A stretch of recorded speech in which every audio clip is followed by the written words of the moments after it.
शुभ मंगल हो, शुभ मंगल मंगल मंगल हो, शुभ मंगल हो, शुभ मंगल हो, शुभ मंगल मंगल मंगल हो, नभ मंगल हो, जल मंगल हो, नभ मंगल हो, जल मंगल हो, धरती का कण कण मंगल हो, धरती का कण कण मंगल हो, शुभ मंगल हो, शुभ मंगल हो, शुभ मंगल मंगल मंगल हो, शुभ मंगल हो, शुभ मंगल हो,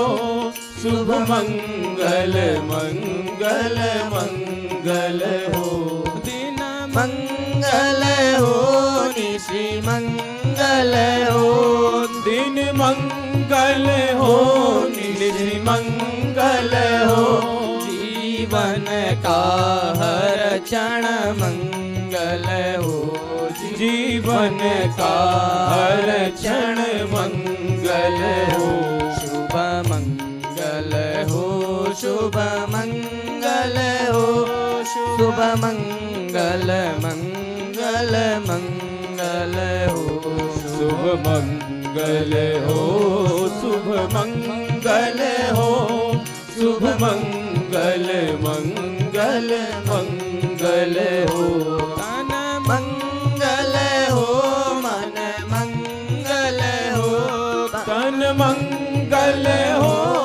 मन मंगल हो, श्रम से अर्जित धन मंगल हो, श्रम से अर्जित धन मंगल हो, शुभ मंगल हो, शुभ मंगल हो, शुभ मंगल मंगल मंगल हो, शुभ मंगल हो, शुभ मंगल हो, शुभ मंगल मंगल मंगल हो, मति मंगल हो, गति मंगल हो, मति मंगल हो, गति मंगल हो, मानव की हर कृति मंगल हो, मानव की हर कृति मंगल हो, शुभ मंगल हो, शुभ मंगल हो, शुभ मंगल मंगल मंगल हो, शुभ मंगल हो, शुभ मंगल हो, शुभ मंगल मंगल मंगल हो, शुभ मंगल मंगल मंगल हो, शुभ मंगल मंगल मंगल हो।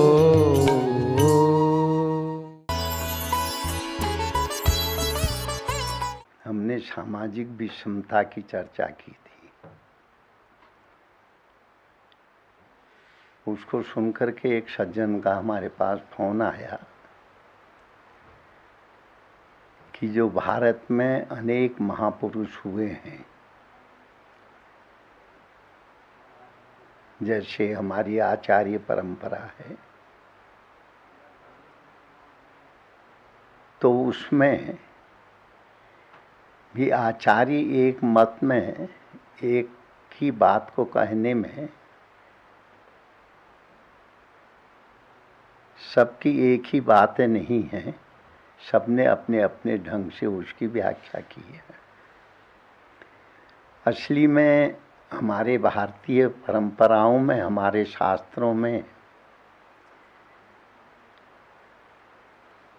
जो है उसकी एक शोध की परंपरा है, उसमें अपने विचारों को रखने की परंपरा है। जैसे आचार्य शंकराचार्य जी ने अद्वैत सिद्धांत के माध्यम से उन्होंने अपना दृष्टिकोण रखा। और उसकी चर्चा में आप लोग इस चीज को पढ़ते होंगे।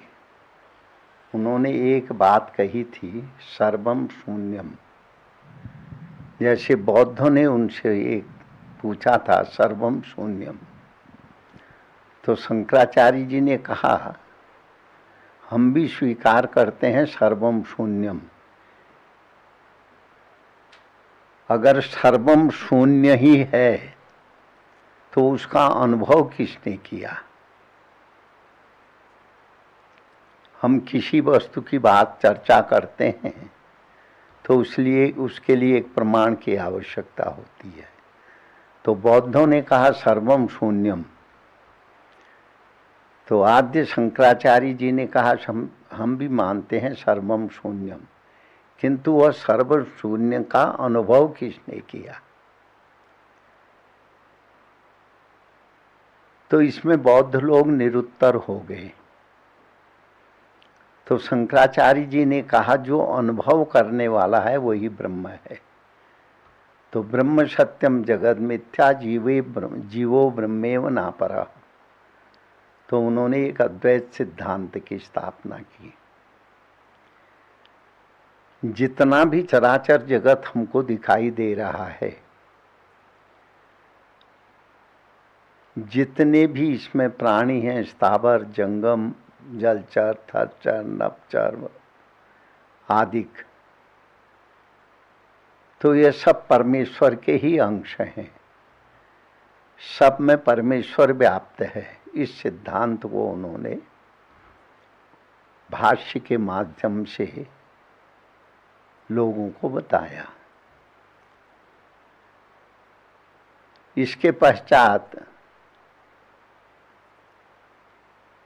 विशिष्टाद्वैत की स्थापना की। शंकराचार्य जी के 400 वर्ष के बाद ही दक्षिण में ही एक आचार्य हुए, रामानुजाचार्य। तो उन्होंने विशिष्टाद्वैत की स्थापना की। उन्होंने कहा ब्रह्म भी है, यह सत्य है, ब्रह्म है, किंतु अकेले ब्रह्म नहीं, जीव भी है, माया भी है। इसको हम त्रितैवाद भी कहते हैं। उन्होंने अपने ढंग से इसकी व्याख्या की। इसके पश्चात फिर मध्वाचार्य ही वैष्णवों के एक आचार्य हुए। उन्होंने दूसरी तरह से उसकी व्याख्या की। इसके बाद निम्मकाचार्य जी हुए वैष्णव में ही। उन्होंने अपने ढंग से उस परमेश्वर की व्याख्या की। और इसके पश्चात वल्लभाचार्य जी हुए, जिनको हम पुष्टि मार्गी भी कहते हैं। उन्होंने अपने ढंग से चर्चा की। कुल मिलाकर के सभी ने परमेश्वर की व्यापकता को स्वीकार किया, किंतु ढंग कुछ अलग अलग था। तो महापुरुषों में जो विभिन्नता हमको उनके विचारों में दिखाई देती है, तो सिर्फ उस तत्व को समझाने के लिए विविधता का वर्णन है। तो इसमें कोई भेदभाव नहीं है। किंतु इसके बाद जो उनके अनुयायी हुए, परवर्ती आचार्य लोग, आचार्य हुए या उनको मानने वाली जनता हुई, तो उन्होंने उनके जो आचार्यों के सिद्धांत थे, उन्होंने गहराई से उसको नहीं समझा या उसका अध्ययन नहीं किया। तो वहीं से फिर कट्टरवाद का जन्म हुआ। जैसे उसमें हम श्रेष्ठ हैं, हम श्रेष्ठ हैं, हम श्रेष्ठ हैं, इस तरह की बातें हुई। सभी अपने अपने ढंग से जो समझाए, उन्होंने ईश्वरीय तत्व को ही इस रूप में समझाया जो उन्होंने समझा था, जिसको उन्होंने अपनी साधना के माध्यम से जाना था। किंतु अनुयायी उनकी बताई हुई बातों को, क्योंकि वह स्वतः अनुभवी संत थे, उन्होंने उस गहराई में प्रवेश किया था। जो उन्होंने दर्शन किया उन भावनाओं को अपनी भाषा में उन्होंने व्यक्त किया, किंतु जिन्होंने उनकी बातों को पढ़ा वो साधना की गहराई में कोई नहीं पहुंचे थे। इसलिए उन्होंने उनकी गहराई में न जा करके उसको एक पंथ मान लिया, एक मार्ग मान लिया। जैसे एक शहर के अंदर अनेक मकान होते हैं, पर जिसका जो अपना मकान होता है उसी में वह जाता है। यहाँ तक तो ठीक है, पर मेरा ही मकान श्रेष्ठ है और दूसरे का इतना अच्छा नहीं है, यह भावनाएं जो है आपस में एक गलत फहमी को जन्म देती है। तो आचार्यों के जो पवित्र मार्ग थे, मत थे, वह जोड़ने के लिए बनाए थे समाज को, किंतु उनके अनुयायियों ने अलग अलग उनको न समझते हुए अलग अलग पंथ और संप्रदायों की स्थापना कर ली। इसमें भी थोड़ा सा न समझने के कारण एक भ्रांतियां बनी। किंतु महापुरुषों का जो सिद्धांत था,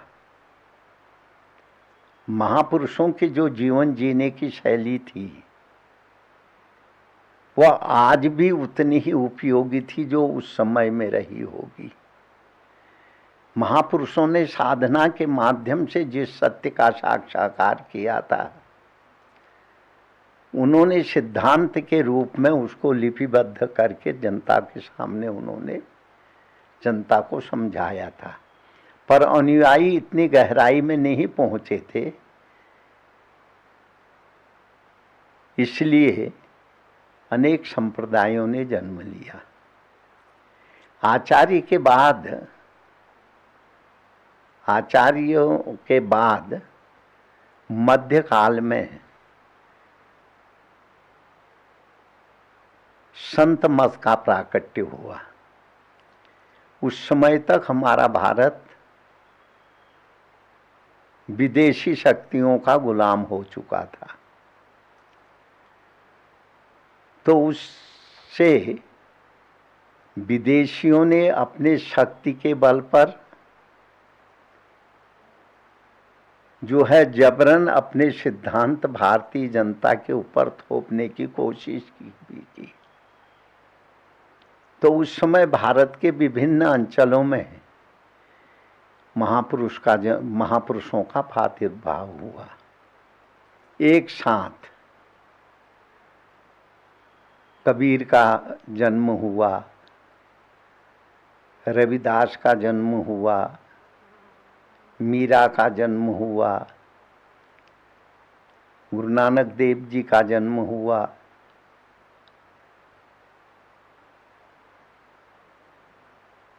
महाराष्ट्र में संत ज्ञानेश्वर, एकनाथ आदि अनेक संतों का प्राकट्य हुआ।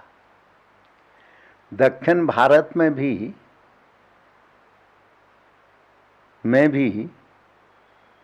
अनेक संतों का प्राकट्य हुआ।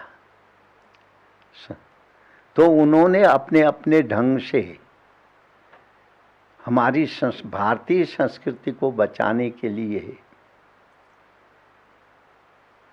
उन विदेशी आक्रमणकर्ताओं को रोकने के लिए,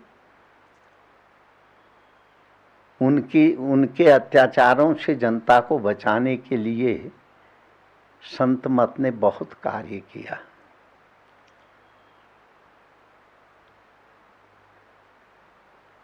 इसके पश्चात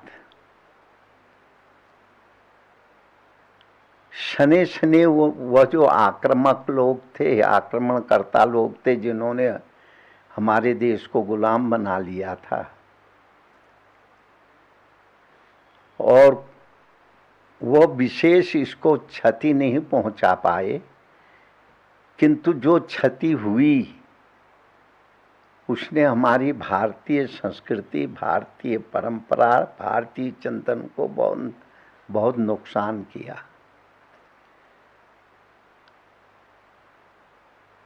क्योंकि सभी संतों ने जबकि हम देखते हैं सिद्धांत के रूप में सब आचार्य एक मत में नहीं है। किसी ने जो है अद्वैतवाद की स्थापना की, किसी ने विशिष्टाद्वैतवाद की स्थापना की, किसी ने द्वैताद्वैत सिद्धांत की बात की, किसी ने अद्वैत सिद्धांत की बात की, किसी ने शुद्ध द्वैत की बात की। इस तरीके से अनेक मतमता यानी जो है आचार्य परंपराओं में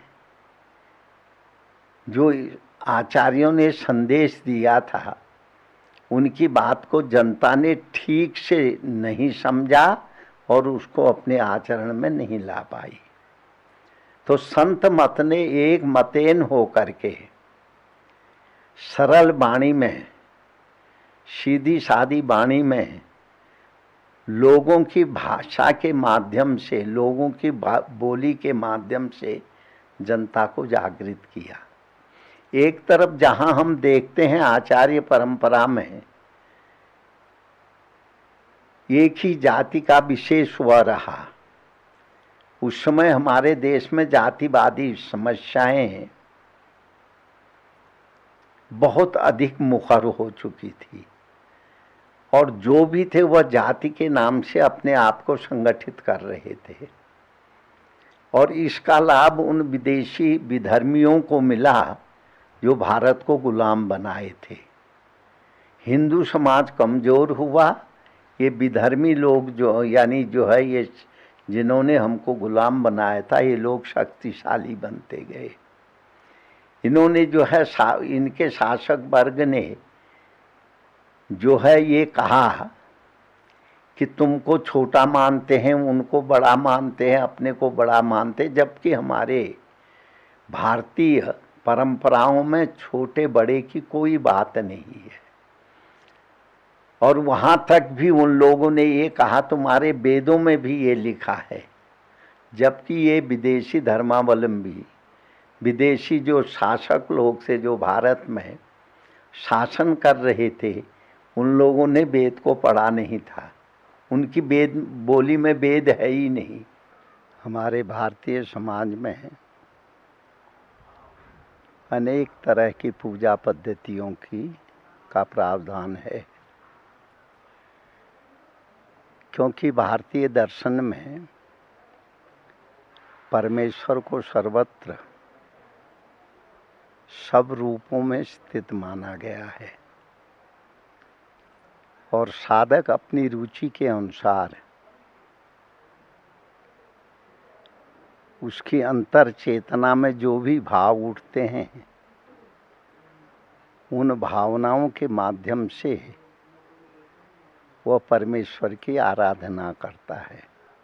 जैसे श्रीमद् भागवत के अंदर नवधा भक्ति का वर्णन मिलता है। उस सत्य से संबंध बनाने के लिए 9 प्रकार की उपासनाओं का वर्णन, प्रतीकों का वर्णन जो है श्रीमद् भागवत में मिलता है। श्रवणम सुनना, कीर्तनम गुणों का गायन करना, स्मरणम याद करना, सुनना कीर्ति का गायन करना और स्मरण करना। श्रवणं कीर्तनम स्मरणम पाद सेवनम अर्चनम वंदनम दास्यम सख्य आत्मनिवेदनम।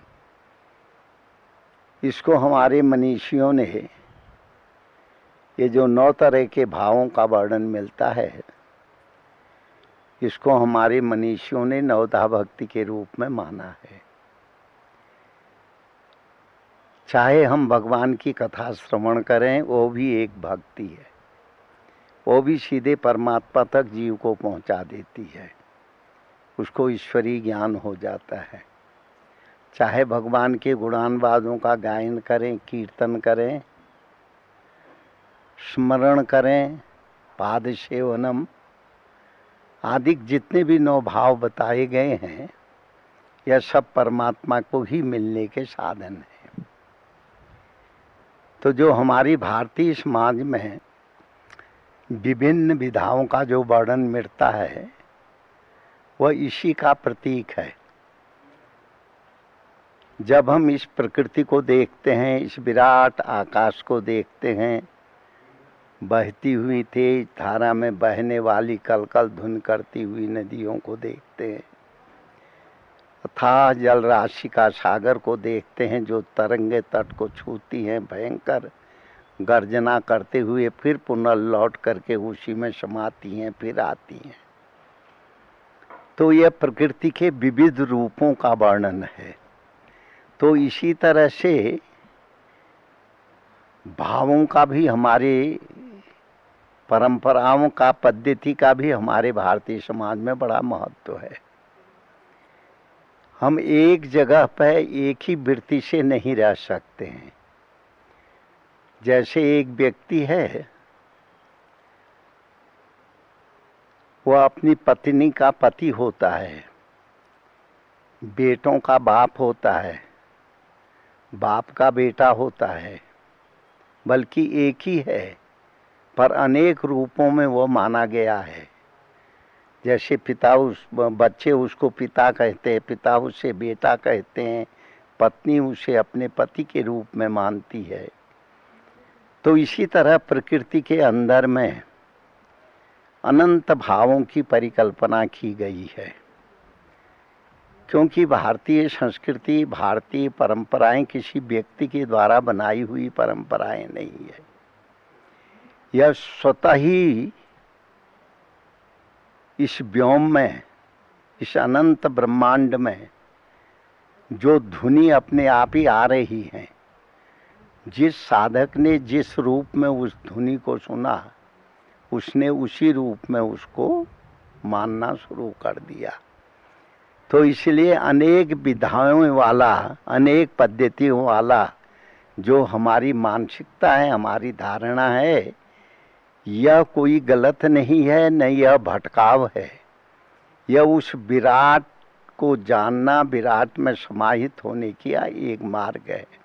अगर हम किसी को एक ही जगह पर केंद्रित करें, जैसे संसार में अनेक धर्म प्रकट हुए हैं, वो लोग एक ही जगह पे अपने को स्थिर करने की कोशिश करते हैं, किंतु रुचि नाम वैचित्र्यांक की दृष्टिकोण से एक ही वस्तु सब किसी के गले नहीं उतरती हैं। इसलिए जो एक ही वस्तु की प्राधान्यता को कहते हैं, उन लोगों में फिर आपस में एक तरह की कुंठा पैदा होती है, जो जबरदस्ती वो कुंठा उनके अंदर में, नहीं तुम इसी को मानोगे तभी तुम्हारा कल्याण होगा, यही सत्य है। यह भावनाएं जब उनमें आती, जब उनका अंतर स्वीकार नहीं करता है, वहाँ से विद्रोह की भावनाएं उत्पन्न होती हैं, वहाँ कुंठा की भावना उत्पन्न होती है। तो आज अनेक विश्व में अनेक प्रकार की जो पंथ और धर्म निकले हुए हैं, वो इसी के द्योतक हैं। विविधता को स्वीकार करना, प्रकृति के अंदर विविधता को स्वीकार करने का यह प्रकृति हमको संदेश देती है। जब रात्रि होती है तो हम अंधेरे में चले जाते हैं, जब प्रकाश होता है तो हम दिन के उजाले में चले जाते हैं। प्रकृति भी हमेशा परिवर्तनशील है, प्रकृति एक रस नहीं है, प्रकृति हमेशा अपनी तरह से परिवर्तन लाती है। तो इसी तरह से ये भी हमको एक संदेश देती है, एक जगह पर तुम्हारी जैसी रुचि है हो, उसी तरह से तुम उन तरंगों में अपने मन को लगा करके अपनी साधना के माध्यम से आप उसको प्राप्त कर सकते हैं। ये जो हमारी भारतीय पद्धति में अनेक तरह की भावनाओं का जो वर्णन आता है, यह भटकाव नहीं है, यह उस सत्य के ऊपर ठहराव का ही एक द्योतक है। और जो एक पर ही स्थिर करने की कोशिश करते हैं, क्योंकि वह लोग जो उनका अंतर, उनकी चेतना, उनका वातावरण जब उसको स्वीकार नहीं करता है, तो वहाँ पे उनके अंदर में कुंठा पैदा होती है। कुंठा आक्रोश को जन्म देती है। आक्रोश में एक तो नकारने की कोशिश यानी वो होती है, अगर जबरदस्ती भी उनको उसमें किया जाए, वही जो है अलगाववादी आतंकवादी रूप में ये भावनाएं प्रकट होती है। इसलिए हमारी भारतीय संस्कृति में उस एक परमेश्वर को ही अनंत भावनाओं के द्वारा उपासना करने की पद्धति है। और मैं तो ये मानता हूँ यह हमारे भारतीय संस्कृति का भटकाव नहीं, हमारी भारतीय संस्कृति का ठहराव है। और यही पद्धति व्यक्ति को उस विराट का अनुभव करने में सहायता देती है। परम तपस्वी परम पूज्य त्यागी बाबा कल्याणदास जी महाराज की अमृतवाणी। हमारे शास्त्रों में श्रीयंत्र की पूजा का बहुत बड़ा महत्व है। श्री सुंदरी सेवित तत्पराणाम भोगश्च मोक्षश्च करावलंबम। माँ पराम्बा भगवती की उपासना से, उनके दर्शन से साधकों को जीवन को चलाने के लिए जिन वस्तुओं की आवश्यकता है वो भी प्राप्त होता है और अंत में मोक्ष की भी प्राप्ति हो जाती है।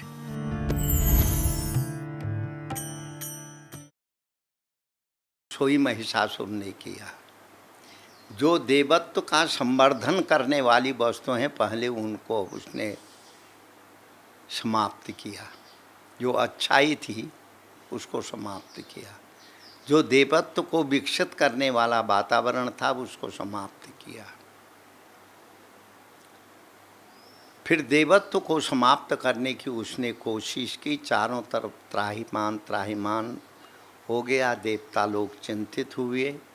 सभी जगह देवता लोग एक जगह पर एकत्रित होकर के विचार करने लगे, आखिर इस असुर का वध कैसे हो गए, इसको समाप्त कैसे किया जाए। क्योंकि जब जमीन में एक किसान जब जमीन में को साफ करता है, खाड़ खंखास निकाल करके तभी उसमें बीज बोता है। अगर जब बीज बोने के बाद भी जब घास जमने लगती है जो कि अनाज को प्रभावित करती है पौधे को, फिर भी उसकी निराई करके किसान उसको साफ करता है, तब अच्छी फसल प्राप्त कर सकता है। तो इसी तरह से जब महिषासुर ने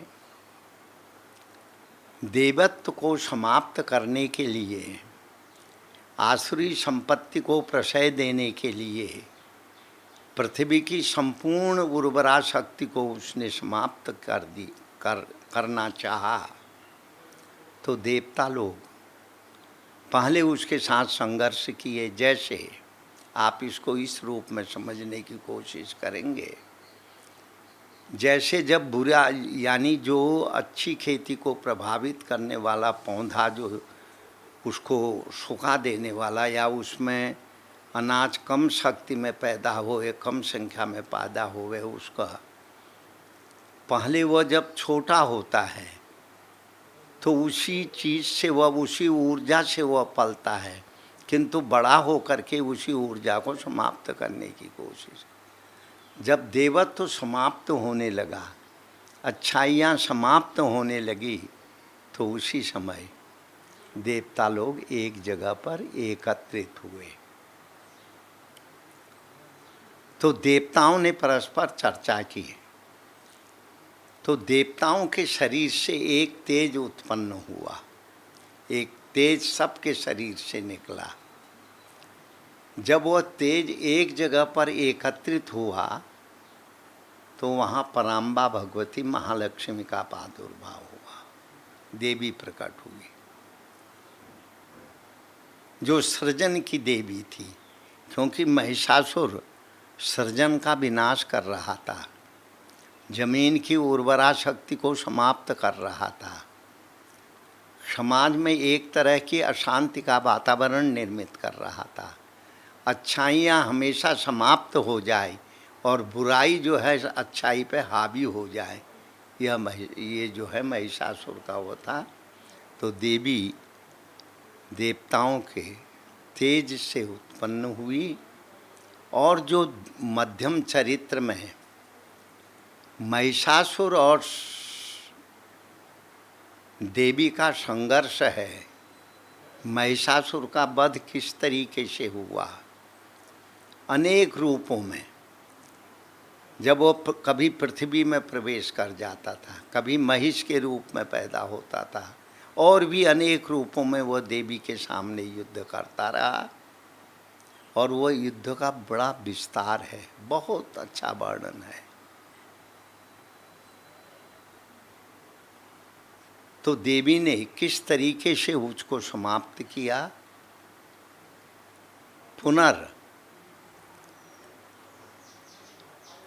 देवत्व को पुनर्स्थापित किया, और देवता लोग भी जो अच्छे लोग थे वो अपने अपने कार्य में करते हुए अपने जीवन को व्यतीत करने लगे। पुण्य सलीला पराम्बा माँ भगवती नर्मदा जी की असीम अनुकंपा से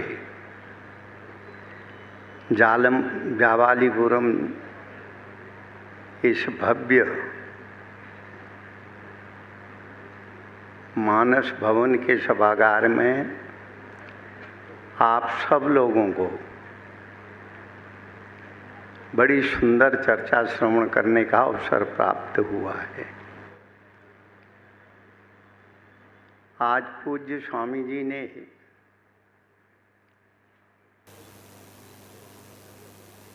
गायत्री के मंत्र की महत्ता, उसका प्रभाव, उसके आधार पर जीवन में आने वाली समस्याओं के समाधान के विषय में बड़ी सुंदर बात बोली। पहले स्वामी विद्यानंद जी महाराज के उस परोपकारी दृष्टिकोण का उन्होंने वर्णन किया।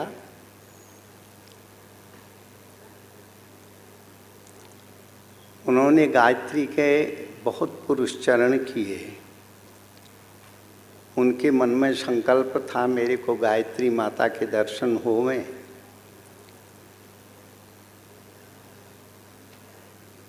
लिखा तो पुस्तकों में ऐसा है कि 99 पुरुषचरण उन्होंने किया, किंतु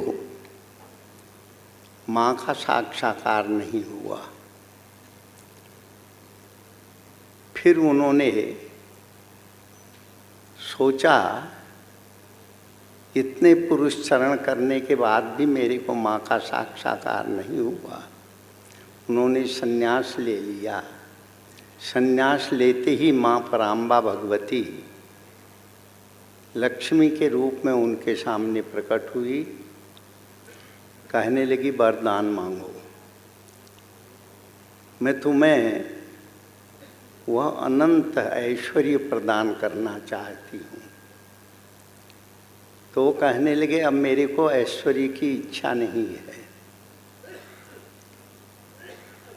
वो कहती है तुमने जो तप किया है वो प्रभाव, उसका फल तुम्हें मिलना चाहिए। तो बोले कि तुम जाओ कर्नाटका की उस भूमि में बरस जाओ स्वर्ण बन करके। ऐसी कथा हम ग्रंथों के माध्यम से पढ़ते हैं। महापुरुषों का जो जीवन होता है, जिस उद्देश्य के लिए वह साधना करते हैं, जिस उद्देश्य की प्राप्ति के लिए वह अनुष्ठान करते हैं, भले ही वह फल उनको न प्राप्त हो, पर उनकी परोपकार की भावनाएं से वह क्षेत्र, वो वातावरण, वह सब श्री संपन्न हो जाता है इस कहानी के माध्यम से। दूसरी बात, महाराज श्री ने सत्यवान और सावित्री के चरित्र के माध्यम से आपको समझाई। जो जीवन में असंभव होता है, अगर हम निष्ठापूर्वक सत्य की साधना करते हैं, निष्ठापूर्वक मंत्र का जप करते हैं, असंभव भी संभव हो जाता है। वो कहानी बड़ी विस्तार से महाराज ने सुनाई, उसको दोहराने की आवश्यकता नहीं, क्योंकि यह प्रायः देखा गया है जीवन में अगर अभी अशांति आती है, जीवन में अभाव होता है, अगर हम सत्य मार्ग का अनुसरण करते हुए, ईश्वर की अनुकंपा का अनुभव करते हुए अगर हम साधना करें तो हमको सिद्धि की प्राप्ति होती है, हमारे कार्यों में हमें सफलता की प्राप्ति होती है। यह बात सत्यवान और सावित्री के कथा के रूप में महाराज ने आपको समझाया। जीवन में निराश होने की आवश्यकता नहीं। निराश व्यक्ति तब होता है जब वो परमात्मा की उपासना नहीं करता है। परमात्मा की शरणापन्नता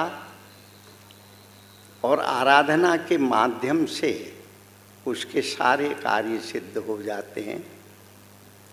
यह चर्चा आपने और भी अनेक प्रकरणों के माध्यम से पूज्य स्वामी जी ने समझाया। उससे पूर्व हमारे पूज्य स्वामी महामंडलेश्वर जी ने आपको गौ माता की सेवा के विषय में बताया।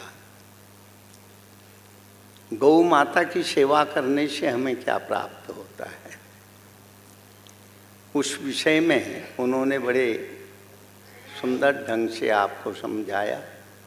आइए हम कल के प्रकरण पर लौटते हैं। हमारे इस कार्यक्रम के विषय में शक्ति जागरण की शक्ति तत्व विवेचन का विषय रखा गया है, क्योंकि इस संपूर्ण ब्रह्मांड में एक चेतना है जिसको हम शक्ति के रूप में मानते हैं। सूर्य का प्रकाश, चंद्रमा की शीतलता और पृथ्वी के स्थायित्वता आदि जितने भी विषय हैं, एक चेतना के द्वारा ही वो स्थिर हैं। और दिन और रात्रि का विभाजन अपने अंदर में होने वाले अनेक तरह के विचारों का आना और जाना, ये भी चेतना का ही कारण है। हम जैसा संकल्प करते हैं उसके अनुसार हमारे जीवन में वह चिंतन जो है आरंभ होता है। और प्रायः ये देखा गया है, जब हम ठीक तरह से अपने लक्ष्य की ओर चलते हैं तो हमें उसमें सफलता की भी प्राप्ति होती है। कल मैंने आपको बताया था सृजनात्मक, पालनात्मक और संहारात्मक शक्ति के 3 स्वरूप हैं। जो एक सृजन करती है, दूसरी शक्ति है पालन करने वाली, और तीसरी शक्ति है क्षरण करने वाली में संहार करने वाली। यह शक्ति 3 स्वरूपों में विभक्त है, ऐसा प्रायः देखा गया है।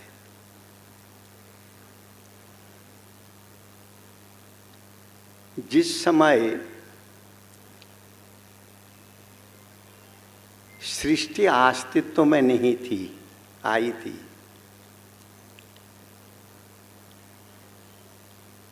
तो चारों तरफ अंधकार ही अंधकार था। अंधकार था ये भी नहीं कहा जा सकता है, क्या था यह भी नहीं कहा जा सकता है। किंतु मनीषियों ने चिंतन के माध्यम से लोगों को समझाने के लिए कहा एक बिल्कुल गहरा अंधकार था। जैसे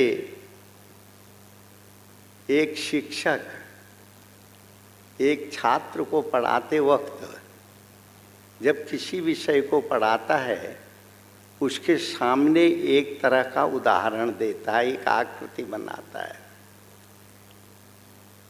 आकृति उस विषय से संबंधित नहीं है। उस विषय को समझने के लिए वह आकृति को बता करके उस विषय का उसको उस विषय के विषय में समझाता है। इसी तरह मनीषियों ने जिसने भी उस सत्य का दर्शन किया या सत्य के लिए जिन्होंने खोज की, जो गहराई में जाकर के उस विषय में जानने की आकांक्षा रख करके उन्होंने साधना आरंभ की, तो उन मनीषियों ने कहा जब हम गहराई में अपने अनुभव के आधार पर जब हम गहराई में उतरे तो वहाँ पे कुछ भी नहीं था, न प्रकाश था न अंधकार था। क्या था यह अनर्वचनीय है, इसको वाणी के द्वारा व्यक्त नहीं किया जा सकता है। पुराणों में भी प्रलय के पश्चात सृष्टि का जब वर्णन किया जाता है उस समय क्या था, वहाँ भी कहते हैं सब अंधकार ही अंधकार था। तो अनंत काल तक वह अंधकार संपूर्ण इस ब्रह्मांड को आच्छादित किया हुआ था। इस रूप में समझने की कोशिश करें। कुछ नहीं था, समझाने के लिए अंधकार शब्द दिया। उसी समय बहुत काल तक जब वो स्थिति बनी रही, एक विस्फोट हुआ। वो विस्फोट क्या था?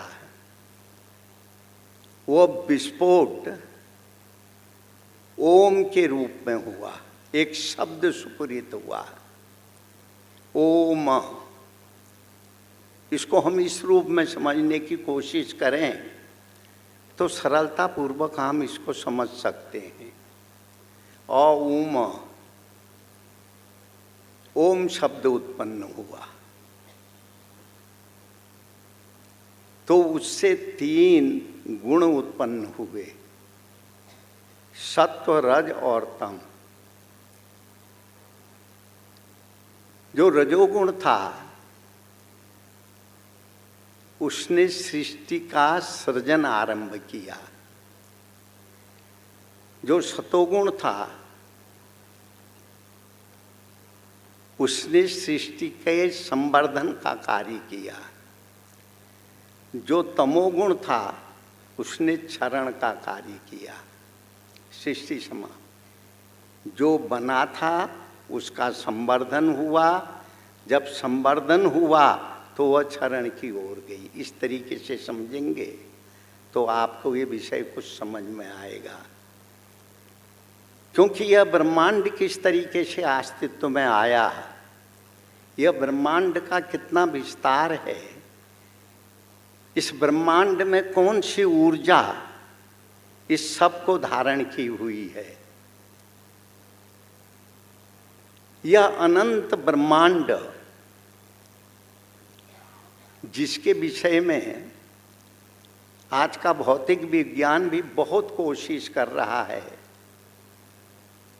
यह कितना विस्तार वाला है। इससे पूर्व हमारे मनीषियों ने भी ध्यान के माध्यम से, साधना के माध्यम से इसको जैसा देखा, जैसा जाना, उसका उन्होंने वर्णन किया। यह अनंत ब्रह्मांड है, इसका कहीं और छोर नहीं है। आज भी का भी भौतिक विज्ञान इस बात को स्वीकार कर रहा है, यह सृष्टि का विस्तार कितना है, कि यह कितनी लंबी है, कितनी चौड़ी है, कितने विस्तार में ये बनी हुई है। अभी तक विज्ञान इसकी खोज नहीं कर पाया। कर पाएगा या नहीं कर पाएगा, यह तो उन वैज्ञानिकों के ऊपर निर्भर है। पर हमारे मनीषियों ने जो देखा, जिन्होंने सृष्टि का चिंतन किया, जिन्होंने ब्रह्मांड में जो तत्व हैं उनका जिन्होंने अनुभव किया, वह कहते हैं इसके विस्तार का कोई अंत नहीं है। परम तपस्वी परम पूज्य त्यागी बाबा कल्याणदास जी महाराज की अमृतवाणी। आज हम परमेश्वर से प्रार्थना करते हैं, विश्व में आई हुई यह अशांति, आतंकवाद, अतिवाद, परस्पर एक दूसरे को नीचे दिखाने की जो होड़ लगी हुई है और परस्पर संघर्ष की ओर जो समाज जा रहा है, हम परमेश्वर से प्रार्थना करते हैं समाज में सद्भावना आवे, समाज में एकत्वता आवे, समाज में मैत्री भाव आवे और समाज परस्पर सहना भवतु सहनो भुनक्तु सह वीर्यं करवावहे की इस वेद के मंत्र के अर्थ के रूप में हम साथ साथ चलें, साथ साथ बढ़ें, साथ साथ जिएं, साथ साथ उन्नति करें। परम तपस्वी परम पूज्य त्यागी बाबा कल्याणदास जी महाराज की अमृतवाणी। विश्व में कोई भी ऐसा देश नहीं है जो अपनी संस्कृति और अपने इतिहास से दूर हो, पर हमारा ये देश धर्मनिरपेक्षता के नाम पर, मैं धर्मनिरपेक्षता की आलोचना नहीं करता हूँ और जो इस व्यवस्था को हम भी सम्मान देते हैं, किंतु धर्मनिरपेक्षता के नाम पर किसी राष्ट्र की संस्कृति, किसी राष्ट्र की परंपरा और राष्ट्र के लिए समर्पित जुझारू लोगों के इतिहास को अगर तोड़ मरोड़ के पर समझा जाए तो उसके लिए हम लोग क्या कर सकते हैं।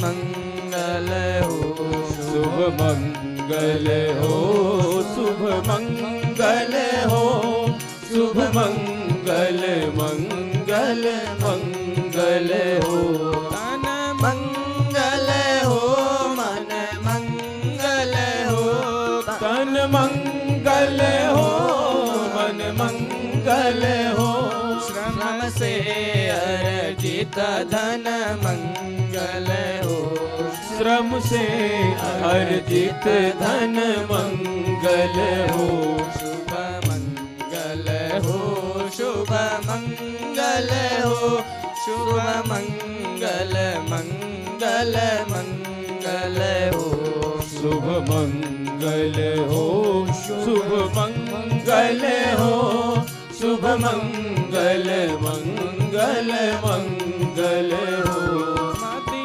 मंगल हो, गति मंगल हो, मति मंगल हो, गति मंगल हो, मानव की हर कृति मंगल हो, मानव की हर कृति मंगल हो, शुभ मंगल हो, शुभ मंगल हो, शुभ मंगल मंगल मंगल हो, शुभ मंगल हो, शुभ मंगल हो, शुभ मंगल मंगल मंगल हो, शुभ मंगल मंगल मंगल हो, शुभ मंगल मंगल मंगल हो।